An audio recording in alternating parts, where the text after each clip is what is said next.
कांग्रेस महासचिव प्रियंका गांधी जी के आह्वान और पहल पर कांग्रेस पार्टी ने 1000 बस हमारे मजदूरों के लिए निःशुल्क मुहैया करवाई, परंतु आदित्यनाथ जी की सरकार की घटिया सियासत इसके भी आड़े आ गई।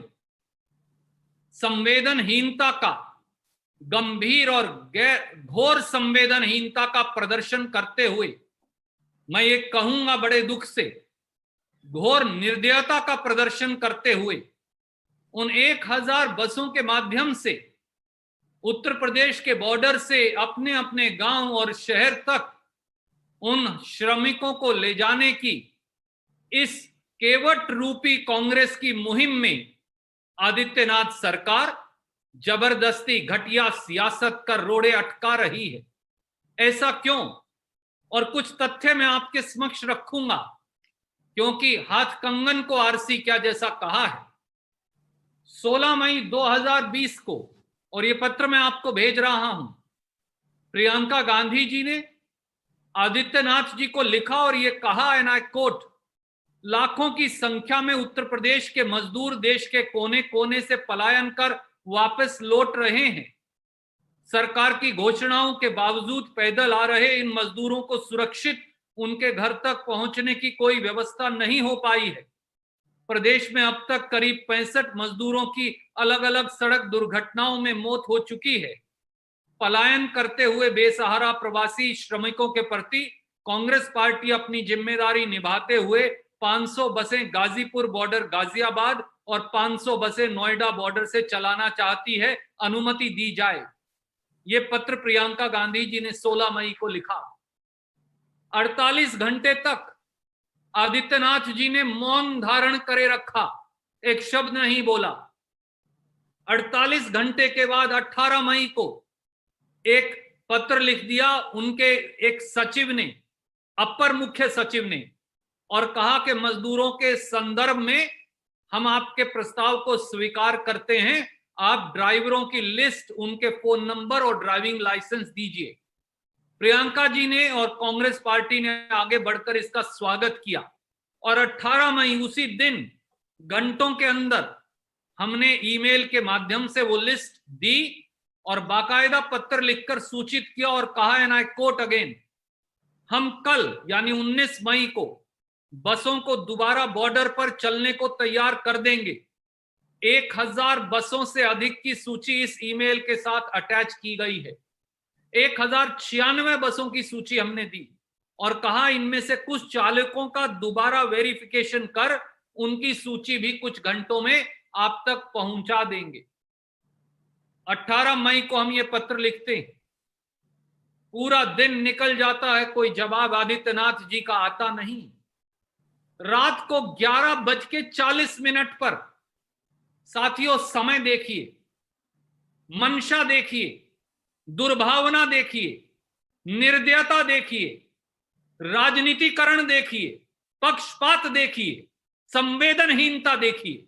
रात को 11:40 पर वही अपर मुख्य सचिव चिट्ठी लिखते हैं और चिट्ठी लिखकर कहते हैं, रात को 11:40 18 मई 2020, कहते हैं इन बसों का फिटनेस सर्टिफिकेट, ड्राइविंग लाइसेंस के साथ इन सारी बसों को कल यानी 18 मई 11:40 रात को चिट्ठी लिख रहे हैं, सुबह 10 बजे वृंदावन योजना लखनऊ में उपलब्ध करवाएं।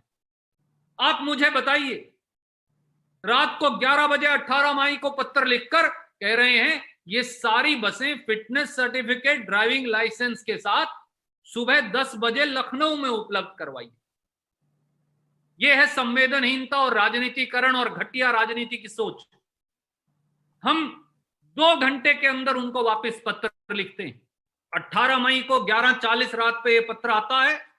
19 मई सुबह 2:10 पे, यानी 2 घंटे के अंदर हम पत्र लिखकर उन्हें कहते हैं कि अभी देर रात 11:40 बजे ईमेल पर आपका एक आकस्मिक पत्र हमारे प्राप्त हुआ, जिसमें आपने हमें 1000 बसें तमाम दस्तावेजों सहित लखनऊ में 10 बजे हैंडओवर करने की अपेक्षा की है। महोदय, संकट में फंसे प्रवासी मजदूर उत्तर प्रदेश की विभिन्न सीमाओं, खास तौर पर दिल्ली उत्तर प्रदेश के बॉर्डर के गाजियाबाद, नोएडा जैसी जगहों पर मौजूद हैं। यहां फंसे प्रवासी मजदूरों की संख्या लाखों में है। मीडिया के माध्यम से इसकी विकट हालत पूरा देश देख रहा है। ऐसे में जब हजारों मजदूर सड़क पर पैदल चल रहे हैं, उत्तर प्रदेश के बॉर्डर पर आप लाखों का पंजीकरण कर रहे हैं, तब 1000 खाली बसों को उत्तर प्रदेश बॉर्डर से लखनऊ तक खाली ले जाने का क्या औचित्य है? कोई औचित्य नहीं। ये केवल समय और संसाधनों की बर्बादी होगी। 2 घंटे में हम ये पत्र लिखते और अगले दिन 11:05 पर जवाब आता है कि अच्छा, अब लखनऊ मत दीजिए, अब आप ये सारी बसें 500 बसें नोएडा और 500 बसें गौतम बुद्ध नगर में 12 बजे तक उपलब्ध करवाइए। बदनीयती की हद देख लीजिए। 19 मई 2020 को 11:05 पर पत्र लिखकर 12 बजे तक आप 1000 बसें मांग रहे हैं और उसके साथ 4 शर्तें लगा देते हैं। कहते हैं बस का परमिट भी दीजिए सर्टिफाई करवाकर, बस का फिटनेस सर्टिफिकेट भी दीजिए, बस की इंश्योरेंस भी दीजिए, बस का ड्राइविंग लाइसेंस का अलग से कॉपी दीजिए, और ये सब 1 घंटे के अंदर 1000 बसें इन बॉर्डर्स के ऊपर उपलब्ध करवाई। ये हालत है। उसके बावजूद भी हम 12:15 पर, यानी 1 घंटा 10 मिनट के अंदर फिर पत्र लिखते हैं और कहते हैं कि आपका पत्र 19/5/2020 11:05 सुबह मिला। इस संदर्भ में बताना चाहते हैं कि कुछ बसें राजस्थान से आ रही हैं और कुछ बसें दिल्ली से। 5 बजे तक हम सारी बसें उपलब्ध करवा देंगे और ये एक ऐतिहासिक कदम होगा अगर उत्तर प्रदेश सरकार कांग्रेस के साथ मिलकर सेवा का ये कदम उठाएगी। दोस्तों, साथियों, उत्तर प्रदेश की सरकार का व्यवहार देखिए। पहले कहते हैं, रात को 11:40 पर कहते हैं कि सुबह 10 बजे तक 1000 बसें लखनऊ लेकर आओ। जब हम उनकी इस बदनीयती को, संवेदनहीनता को, निर्दयता को पत्र लिखकर फिर उजागर करते हैं, तो फिर कहते हैं कि 1 घंटे के नोटिस पर अब नोएडा और गाजियाबाद लेकर आओ।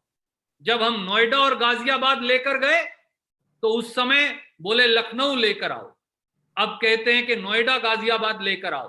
अब हम 5 बजे तक वहां बसें ला रहे हैं और इस समय 500 के करीब बसें वहां दोनों बॉर्डर्स के ऊपर इकट्ठी हो गई हैं। 500 से 600 बसें इस समय मौके पर खड़ी हैं। तो प्रशासन कहता है कि हमें ऊपर से कोई सूचना ही नहीं आई। आदित्यनाथ जी, आप ये कहा करते थे कि नर सेवा नारायण सेवा है। अगर मोदी जी की रैली हो तो हजारों बसें उपलब्ध हैं, भोजन भी उपलब्ध है, पर जब उत्तर प्रदेश के गरीब साधारण मजदूर को सैकड़ों किलोमीटर नंगे पांव छाले लेकर, बच्चे को कोख में उठाकर, सामान पीठ पर लादकर, थके हारे भूखे प्यासे बगैर भोजन और दवाई के अपने घर वापस जाना हो, तो फिर प्रियंका गांधी वड्रा जी और कांग्रेस पार्टी के साथियों की बसें भी आपको मंजूर नहीं, उसके अंदर भी आप घटिया और सस्ती राजनीति करेंगे। इससे ज्यादा शर्म की बात किसी राजनीतिक दल और सरकार के लिए हो ही नहीं सकती।